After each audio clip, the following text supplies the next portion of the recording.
أعوذ بالله من الشيطان الرجيم. بسم الله الرحمن الرحيم.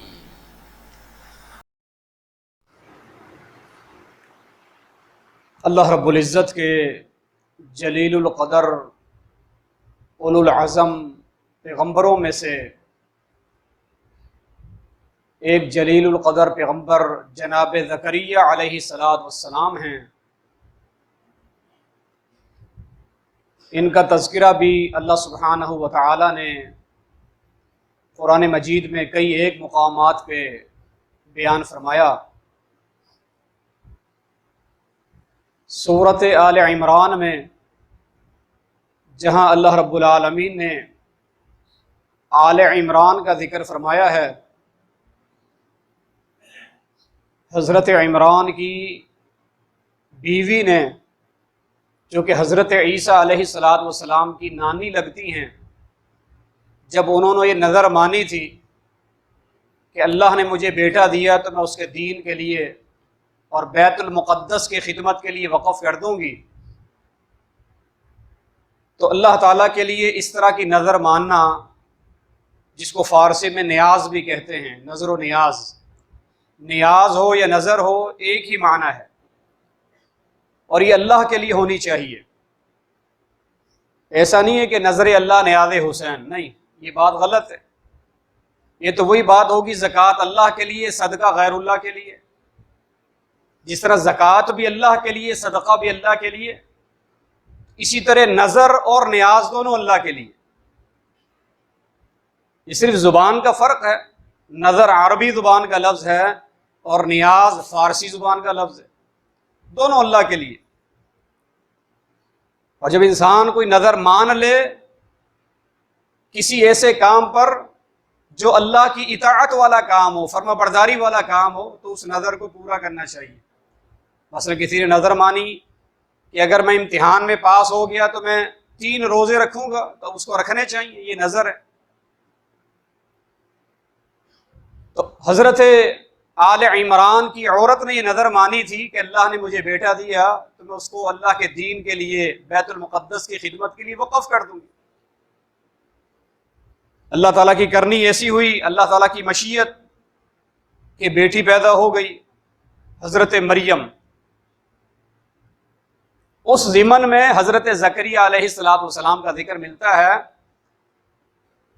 تو حضرت مریم کی کفالت کی ذمہ داری، اب نظر تو مانی تھی، اب وقف کر دیا کہ چلو بیٹی ہی صحیح تو کوئی بات نہیں، اس انداز سے تو نہیں، کچھ نہ کچھ تو اللہ کے دین کا کام کرے گی۔ تو ان کی کفالت کی اور پرورش کی ذمہ داری، نشو و نما کی ذمہ داری جناب زکریا علیہ السلام کے سپرد ہوئی۔ تب اللہ رب العالمین نے فرمایا کلما دخل علیہا زکریا المحراب وجد عندها رزقا۔ حضرت زکریا علیہ السلام جو رشتے میں ان کے خالو بھی لگتے تھے، وہ جب بھی اپنے حجرے میں، اپنے محراب میں آتے، جہاں ان کے سوا اور کوئی نہیں آتا جاتا، اور وہ ان کی ایک عبادت کی مخصوص جگہ تھی، تو دیکھتے کہ حضرت مریم کے پاس پھل موجود ہوتے، اور بغیر موسم کے پھل۔ ایک دن پوچھا انا لکی ھذا، مریم یہ پھل کہاں سے آئیں؟ قالت ہوا من عند اللہ، فرمانے لگی یہ اللہ رب العالمین کی طرف سے ہیں۔ اللہ تعالیٰ نے بند کمرے میں جناب مریم علیہ السلام کے لیے پھلوں کا انتظام فرما دیا۔ یہ اللہ رب العالمین کا رزاق ہونے کی سب سے بڑی دلیل کہ اللہ سبحانہ و تعالیٰ ایسی جگہ سے انسان کو رزق دیتا ہے جہاں سے اس کا تصور بھی نہیں ہوتا۔ ساری کائنات کا روزی رزق اللہ رب العالمین کے ذمے۔ وما من دابۃ فی الارض الا علی اللہ رزقها، انسان ہی نہیں بلکہ جو بھی ذی روح ہے اور جاندار ہے، سب کا رزق اللہ کے ذمے ہے۔ اور رزق جتنا بھی اللہ رب العالمین نے لکھ دیا وہ انسان کو مل کے رہے۔ حدیث میں آتا ہے، نبی علیہ السلام نے فرمایا جب بچہ 4 ماہ کا ماں کے پیٹ میں ہوتا ہے، صرف 4 ماہ کا، تب اللہ رب العالمین اس کے متعلق 4 باتوں کا فیصلہ فرما دیتا ہے۔ ایک یہ کہ کتنی زندگی پائے گا، کتنی اس کی عمر ہوگی، اس کا فیصلہ اور تعین اسی وقت ہو جاتا ہے کہ جب بچہ 4 ماہ کا ہوتا ہے۔ ایک اس کے رزق کا اللہ تعالیٰ فیصلہ کر لیتا ہے، کتنا رزق کمائے گا، کتنا کھائے گا، کہاں سے حاصل کرے گا۔ گویا رزق کے متعلق ساری باتیں اللہ تعالیٰ نے پہلے سے طے کر لی۔ اب ایک دانہ نہ اس سے کم نہ ایک دانہ اس سے زیادہ انسان کو نہیں مل سکتا، اتنا ہی رزق انسان کو ملے گا جتنا اللہ رب العالمین نے طے کر لیا۔ تیسرا فیصلہ اللہ تعالیٰ اسی وقت فرما لیتا ہے کہ آیا یہ نیک بخت ہوگا یا بدبخت ہوگا، نیکوکار ہوگا، گنہگار ہوگا۔ یہ فیصلہ بھی اللہ رب العالمین فرما لیتا ہے۔ اور آیا یہ جنتی ہوگا یا جنتی نہیں ہوگا، یہ اللہ تعالیٰ کے فیصلے پہلے سے طے شدہ ہیں، اس میں کوئی ترمیم اور رد و بدل نہیں۔ تو جس رزق کا اللہ تعالیٰ نے پہلے سے تعین کر دیا اور اتنا ہی ملنا ہے، اس سے کم اور زیادہ نہیں ملنا، تو اس رزق کے حصول کے لیے پھر غیر شرعی ذرائع استعمال کرنا، حرام ذرائع استعمال کرنا قطعی طور پر عقل مندی نہیں۔ یا رزق کے حصول کے لیے اللہ تعالیٰ کو ناراض کرنا، بھائیوں کا حق کھانا، دوستوں کے ساتھ دھوکہ دہی کرنا، اپنے مسلمان بھائیوں کے ساتھ خیانت کرنا رزق کے حصول کے لیے قطعی طور پر درست نہیں، عقلاً بھی اور نقلاً بھی۔ تو ایک تو حضرت مریم علیہ السلام نے فرمایا کہ یہ اللہ تعالیٰ کی طرف سے ہے، بات دل کو لگی، بولے جب اللہ رب العالمین بند کمرے میں مریم کو پھل دے سکتا ہے، اللہ تعالیٰ مجھے اس عمر میں اولاد بھی عطا کر سکتا ہے۔ ایمان اور بڑھ گیا اور یقین۔ سورۃ الانبیاء میں بھی اللہ رب العالمین نے جناب زکریا علیہ السلام کی ایک دعا ذکر فرمائی ہے، وَزَكَرِيَّا إِذْ نَادَى رَبَّهُ رَبِّ لَا تَذَرْنِي فَرْدًا وَأَنْتَ خَيْرُ الْوَارِثِينَ۔ جناب زکریا علیہ السلام کو یاد کیجئے جب انہوں نے اپنے رب کو پکارا اور ان الفاظ کے ساتھ دعا کی، رَبِّ لَا تَذَرْنِي فَرْدًا، اے میرے رب مجھے اکیلا اور تنہا نہ چھوڑنا، یعنی مجھے کوئی والی وارث عطا کر دینا۔ وَأَنْتَ خَيْرُ الْوَارِثِينَ، سب سے بہترین وارث تو آپ ہی وارث ہیں، دنیاوی اعتبار سے خاندان ہے، نسل ہے، اولاد کا سلسلہ ہے، اس لیے بھی مجھے ایک وارث چاہیے، مجھے اکیلے اور تنہا مت چھوڑنا۔ یہ اولاد کے حصول کے لیے، حصول اولاد کے لیے ایک مجرب دعا ہے، مجرب، بہترین مسنون قسم کی دعا جو نبی صلی اللہ علیہ وسلم جناب زکریا علیہ السلام کے ہونٹوں سے ادا ہوئی ہے، رب لا تذرنی فردا وانت خیر الوارثین۔ یہی ذکر اللہ نے آگے چل کر سورہ مریم میں بھی بیان فرمایا، کاف ہا یا عین صاد، یہ حروف مقطعات میں سے ہے، یہ وہ حروف ہیں جنہیں توڑ توڑ کر یا کاٹ کاٹ کر الگ الگ کر کے پڑھا جاتا ہے، ان کا معنی مفہوم اللہ کے سوا کوئی نہیں جانتا۔ کاف ہا یا عین صاد، جس طرح الف لام میم ہے، الف لام را ہے، ہا میم ہے، ان حروف کا معنی کوئی نہیں جانتا، یہ متشابہات میں سے ہیں، اس لیے ان کی تفسیر یا تعیین کے پیچھے نہیں جانا چاہیے۔ واللہ اعلم بمرادہ، ان حروف کا معنی، مراد اور مطلوب صرف اللہ رب العالمین جانتا ہے۔ آگے فرمایا ذکر رحمت ربک عبدہ زکریا، یہ قرآن، یہ ذکر ہے آپ کے رب کی اس رحمت کا جو اس نے اپنے بندے زکریا پہ کی ہے۔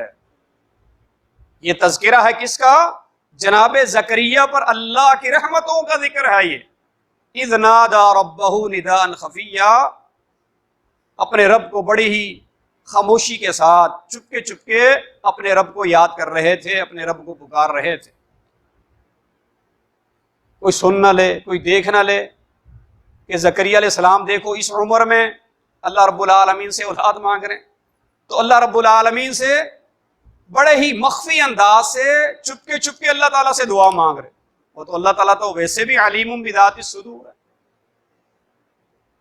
ان تجہر بالقول فإنہ یعلم السر واخفی، تم اپنی آواز کو اونچا کرو یا دل میں اپنی بات چھپائے رکھو، اللہ رب العالمین سب جانتا ہے۔ کتنی اللہ تعالیٰ کی شان ہے کہ تم زبان پر اپنی بات لے آؤ تو بھی، دل میں اپنی بات کو رکھو تو بھی اللہ رب العالمین جانتا ہے۔ وَإِن تَجْهَرْ بِالْقَوْلِ فَإِنَّهُ يَعْلَمُ السِّرَّ وَأَخْفَى۔ تو جناب زکریا السلام اللہ تعالیٰ کو بڑے خاموشی کے ساتھ اور چپکے چپکے یاد کر رہے تھے۔ قال رب انی وہن العظم منی واشتعل الرأس شیبا ولم اکن بدعائک رب شقیا۔ کہنے لگے اللہ آپ جانتے ہیں میری ہڈیاں کمزور ہو گئی ہیں، جسم میں وہ جان نہیں رہی، ہڈیوں میں بھی کمزوری آ گئی، وجود میں بھی کمزوری آ گئی ہے۔ واشتعل الرأس شیبا، اور میرا سر وہ بھی سفید ہو گیا ہے، بڑھاپے کے ساتھ چمک رہا ہے، یعنی بال سفید ہو گئے ہیں۔ لیکن وَلَمْ أَكُمْ بِدُعَائِكَ رَبِّ شَقِيًّا، لیکن آپ کو پکار کر اور آپ سے مانگ کر میں کبھی محروم نہیں رہا، کبھی محروم نہیں رہا۔ ایسا ہوا ہی نہیں کبھی کہ آپ سے مانگا ہو، آپ سے سوال کیا ہو اور مجھے نہ ملا ہو۔ یہ انبیاء کرام کا اللہ تعالیٰ کے متعلق حسن ظن دیکھی، اللہ تعالیٰ کے متعلق یقین کامل مضبوط اور ٹھوس ایمان ہے کہ اللہ جی آپ سے مانگ کر کبھی مایوس اور کبھی محروم نہیں ہوا، ہمیشہ آپ نے حاجت روائی کی ہے، ہمیشہ آپ نے مشکل کشائی کی ہے، ہمیشہ آپ نے مجھے نوازا ہے، کبھی محروم نہیں رکھا۔ یہ ہے یقین کامل ٹھوس اور مضبوط ایمان۔ وَلَمْ أَكُنْ بِدُعَائِكَ رَبِّ شَقِيًّا، آگے فرماتے وَإِنِّي خِفْتُ الْمَوَالِيَ مِنْ وَرَائِي وَكَانَتِ امْرَأَتِي عَاقِرًا وَقَدْ بَلَغْتُ مِنَ الْكِبَرِ عِتِيًّا، میں بس اپنے خاندان کے تعلق سے پریشان ہوں کہ کوئی والی وارث نہیں ہے جو میری نبوت کا، میرے علم کا، میری حکمت کا وارث ہو، جس کو میں اپنا جانشین سمجھ کے جاؤں دنیا سے، جو میرے علم اور حکمت کا بھی وارث ہو، خالی دنیا کے مکان کا وارث نہ ہو، جائیداد کا وارث نہیں مانگ رہے، اپنے علم اور اپنی حکمت کا اور نبوت کا وارث اللہ تعالیٰ سے مانگ رہے ہیں۔ وَإِنِّي خِفْتُ الْمَوَالِيَ مِنْ وَرَائِي، اور اپنی عورت بیوی کا ذکر کرتے ہیں، بظاہر وہ بھی بانجھ ہے، بڑھاپے کو پہنچ چکی ہیں، لیکن آپ سے مانگ کر کبھی مایوس نہیں ہوا اور کبھی محروم نہیں رہا۔ فَهَبْ لِي مِن لَّدُنْكَ وَلِيًّا، یہ دوسری دعا ہے، یہ دوسرے الفاظ کے ساتھ دعا ہے۔ ایک یہ کہ فَهَبْ لِي مِن لَّدُنْكَ وَلِيًّا، آپ مجھے اپنی طرف سے ایک ولی، ایک سرپرست، ایک بیٹا عطا فرما دیجیے۔ اور وہاں دعا کیا مانگی کہ لا تذرنی فردا وانت خیر الوارثین۔ یہ دونوں حضرت زکریا علیہ السلام کی بڑی خوبصورت اور بڑی جامع اور معنی دعائیں ہیں، مجرب قسم کی دعائیں۔ اللہ رب العالمین نے ان کی التجاؤں کو، دعاؤں، اللہ تعالیٰ آزماتا ہے کہ بندہ کس حد تک اللہ تعالیٰ کے قریب رہتا ہے، کہ ایسا تو نہیں 2 دن 4 دن 10 دن 20 دن، مہینہ 2 مہینے، سال 2 سال اللہ تعالیٰ سے مانگا، پھر مایوس ہو کر گھر بیٹھ گئے، پھر مانگنا چھوڑ دیا، اللہ کے پاس آنا چھوڑ دیا۔ یہ اللہ تعالیٰ کی طرف سے آزمائش ہوتی ہے، جلد بدیر اللہ رب العالمین عطا فرما دیتا ہے۔ بس انسان کو صبر اور حوصلے کے ساتھ اللہ رب العالمین سے اپنے رابطے کو مضبوط رکھنا چاہیے۔ تو اللہ رب العالمین آزماتا ہے اپنے نیک بندوں کو۔ فرمایا یا زکریا انا نبشرک بغلام اسمہ یحییٰ لم نجعل لہ من قبل سمیا۔ اللہ رب العالمین نے وحی نازل فرمائی، زکریا اب ہم تمہیں ایک بیٹے کی بشارت دیتے ہیں اور اس کا نام یحییٰ ہوگا۔ نام بھی اللہ رب العالمین نے تجویز فرمایا، بیٹے کی خوشخبری بھی دی اور نام بھی اللہ سبحانہ و تعالیٰ نے رکھ دیا۔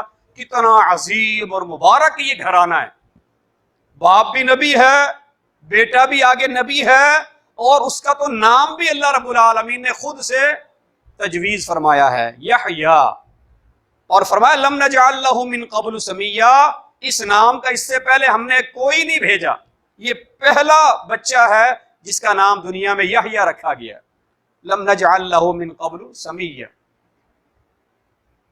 اب ایک طرف خوشی کے جذبات، اللہ تعالیٰ کا شکر ادا کر رہے ہیں اور ساتھ میں سوچ رہے ہیں کہ اب اس عمر میں اللہ رب العالمین اولاد دے رہا ہے، یہ کیسے ہوگا؟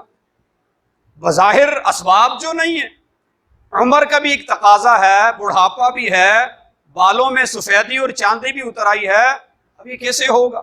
ایک تجسس انسانی فطرت ہے، انسان بعض اوقات حیرت میں مبتلا ہو جاتا ہے، کوئی انہونی دیکھ کر حیرت میں پڑ جاتا ہے نا، تو حیرت کے مارے عرض کرنے لگے یہ کیسے ہوگا، کیا نشانی ہوگی، کیسے پتہ چلے گا کہ اللہ رب العالمین مجھے اولاد ہے؟ اللہ رب العالمین نے فرمایا آیتک اللہ تکلم الناس ثلاثۃ ایام الا رمزا، تمہارے لیے نشانی یہ ہے کہ تم 3 دن لوگوں سے کلام نہیں کر پاؤ گے، یعنی یہ زبان کی جو حرکت ہے گویا یہ بند ہو جائے گی، بول نہیں پاؤ گے، ہاں البتہ اشارے سے بات کر سکتے ہو، بلا سکتے ہو، کچھ کہہ سکتے ہو، اشاروں کی زبان میں تو بات کر پاؤ گے، زبان کی یہ جو حرکت ہے یہ گویا 3 دن کے لیے موقوف ہو جائے گی یا بند ہو جائے گی۔ یہی علامت ہے کہ اب اللہ تعالیٰ کی وہ خوشخبری جو تمہیں ملی ہے اب اس کا وقت قریب ہے۔ تو یہ انبیاء کرام کے واقعات، ان کی دعائیں، یہ ہمارے لیے بہت سارے اس میں سبق ہوتے ہیں، بہت سی نصیحتیں ہوتی ہیں۔ قرآن مجید کو ترجمے کے ساتھ پڑھا کریں، اس کے لیے وقت نکالیے۔ ہماری عمریں دیکھیں کتنی ہو گئی ہیں، کسی کی عمر 40 سال، کسی کی 50 سال، کسی کی 60 سال ہو گئی ہے، کچھ سے کم، کچھ اس سے زیادہ۔ کتنی دفعہ ہم نے قرآن مجید کے اللہ کے اس میسج کو ترجمے کے ساتھ پڑھا ہے، مکمل اول سے لے کر آخر تک۔ یہ موبائل کا دور ہے نا، نیٹ کا دور ہے، ہم کسی کو میسج کرتے ہیں، شام کو وہ ملتا، میں نے آپ کو میسج کیا، آپ نے رپلائی نہیں دیا، آپ نے جواب نہیں دیا، آپ کیا کہتے ہیں کہ میں نے پڑھا نہیں؟ اگر یہ کہتے ہیں میں نے دیکھا نہیں تو بھی پھر یہ کوئی مناسب جواب نہیں بنتا۔ تو یہ اللہ تعالیٰ کا ایک پیغام ہے، ہدایت کا ایک سامان ہے، اس لیے خالی ناظرہ قرآن مجید بڑا ثواب ہے۔ آپ رمضان میں 1 قرآن، 2 قرآن، 3 قرآن یقیناً پڑھتے ہیں، پڑھنا چاہیے، لیکن کچھ وقت تفسیر کے ساتھ، اس کو ترجمے کے ساتھ بھی پڑھیں۔ حدیث میں کیا آتا ہے؟ نبی علیہ الصلوۃ والسلام نے ارشاد فرمایا نا کہ کیا تم میں سے کوئی شخص ایسا ہے جو وادی عقیق چلا جائے، عقیق، اور بعض روایتوں میں آتا ہے وادی بطحان جائے اور وہاں سے 2 موٹے کوہان والی سرخ رنگ کی موٹی تازی اونٹنیاں وہاں سے لے آئے بغیر قیمت کے اور بغیر ظلم کے؟ کیا کوئی یہ پسند کرتا ہے؟ بس یہاں سے مکے سے چل کر بطحان کے علاقے میں جانا پڑے گا اور وہاں سے جا کر 2 اونٹنیاں لے آئے، خریدنے کی ضرورت نہیں، پیسے دینے کی ضرورت نہیں، ویسے ہی اس کو مل جائیں گی اور چھین کے بھی نہیں لائے گا، مفت میں گویا مل جائیں گی۔ صحابہ نے کہا اللہ کے نبی یہ تو سبھی چاہتے ہیں، یہ تو سبھی چاہتے ہیں ایسی آفر کہ ہمیں 2 اونٹنیاں مل جائیں۔ تو نبی علیہ السلام نے فرمایا کہ قرآن مجید کی ایک آیت کو اس کے مفہوم اور ترجمے کے ساتھ سیکھنا، فرمایا کہ 1 اونٹنی سے زیادہ بہتر ہے 2 سے، 3 سے، 4 سے اور 100 سے، اس طرح آپ گنواتے گئے۔ ایک آیت کو سیکھنا، اس کا ترجمہ، اس کی تفسیر، اس کا معنی اور مطلوب، یہ سرخ اونٹوں کی جو دولت ہے اس سے کہیں زیادہ بہتر ہے۔ تو اس پر بھی آپ توجہ دیں، اس کے لیے وقت نکالیں، اس کے لیے کوشش اور محنت کریں۔ اللہ سبحانہ و تعالی ہمیں قرآن مجید کے ساتھ محبت کرنے والا اور اپنے تعلق کو مضبوط کرنے والا بنا دے۔ وآخر دعوانا ان الحمد للہ رب العالمین۔